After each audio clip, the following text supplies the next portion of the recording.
I started and she changed it and added it. In truth, the first verse is written by Tim Baraka. In studio he came up with the lyrics. And then my part's kind of me and Dela's part's pretty much. Yeah. And from the beginning, did you decide to make it to dedicate it to the poem? The truth is, when I was writing the song originally, I sat with a lady, I was still working for her, and I sat with someone in the office, and she says to me, you know, my uncle's a soldier, and I think my aunt would really appreciate it. Then I met you, and you talked about your goodbye thing, right? And then we talked in studio about should we do it for soldiers or not. It was always in my mind, in my head, and when it came time to make the video, I said, let's go all out with this message, and there's a song about that. Who approached them? He approached me. In the parking lot of Yaya Center. Literally. Gilad was stalking me. It's a true story.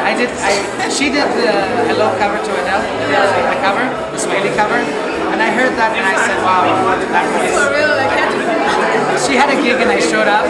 Literally, Gilad showed up to the gig. It wasn't. It was me showing up to stalk Dela. Listened to her live, walked up to her after and said, can we talk after about the song? And we met in the parking lot of Yaya Center. I could play on the car. And I loved it. From the moment I was like, yes, I want to talk about this. This is what I'm feeling right now. I can relate to this right now.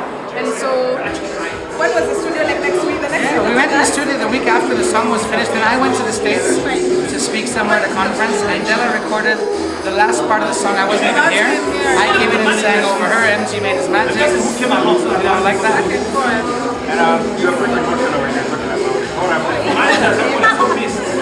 Okay, one thing about me, I always sing about something that's I'm feeling at the moment because I think that's what I can just express.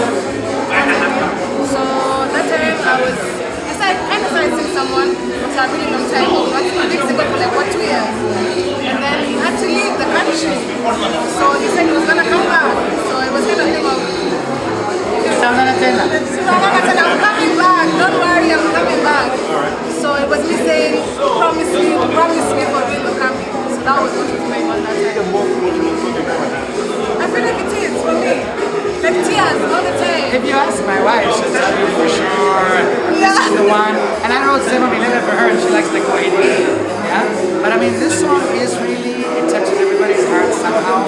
Maybe because it was just written from a place of love, you know, it was received It's like from the that. heart, you know, when you write a song from the heart, it goes to the heart. And also because I feel like everyone has lost somebody at some point, or is missing somebody. Not necessarily they're not gone, but they're not there for them at the moment. So I feel like it's relatable. And that's why I think it's such a huge, amazing response. I don't even know. It's crazy. Like, And I mean, today I did an interview, I did an interview for Kiss FM Tanzania about Nakuahidi, about the launch. The song is playing on radio in Tanzania. Bongo Twanya,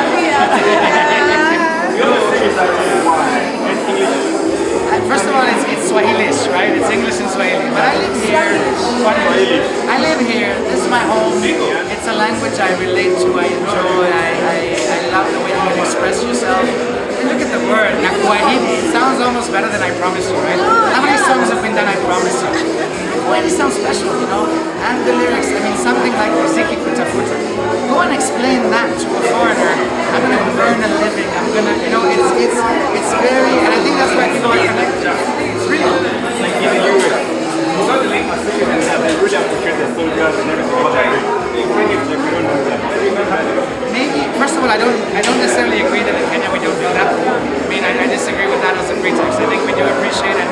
And, you know, when you hear stories about these or those soldiers who were killed in that attack, we take it to heart because, you know, personally, I'm an Israeli, and of course we come from that. We all serve in the army, and soldiers are very close, and everybody has lost someone who's a family member. We've all served there. And coming here and, you know, seeing enough events, Westgate, and you had the Garissa attack and things like that. We had an agronomist killed in Amiran when the terrorist attacked a police station years ago when I was working there. So I mean, I connect to that, and right now, since this is my home, these are the soldiers who are protecting me and my family. So to write a song and dedicate it to them and to their families who live beyond them is to respect them and to respect the people who give you this freedom and democracy and everything we live under Kenya, you know? that's it. Like, we can't add anything else to that. Yeah, lots of love, sending all of our love, Dela and I here, to the families of the soldiers, those who have lost soldiers. Nakuahidi is for you. We love Thank you so much for the sacrifice you're making. The biggest, yeah? It's such a huge sacrifice. Thank you for keeping us safe. And we love you, you know, and this song is for you. Enjoy it. Enjoy.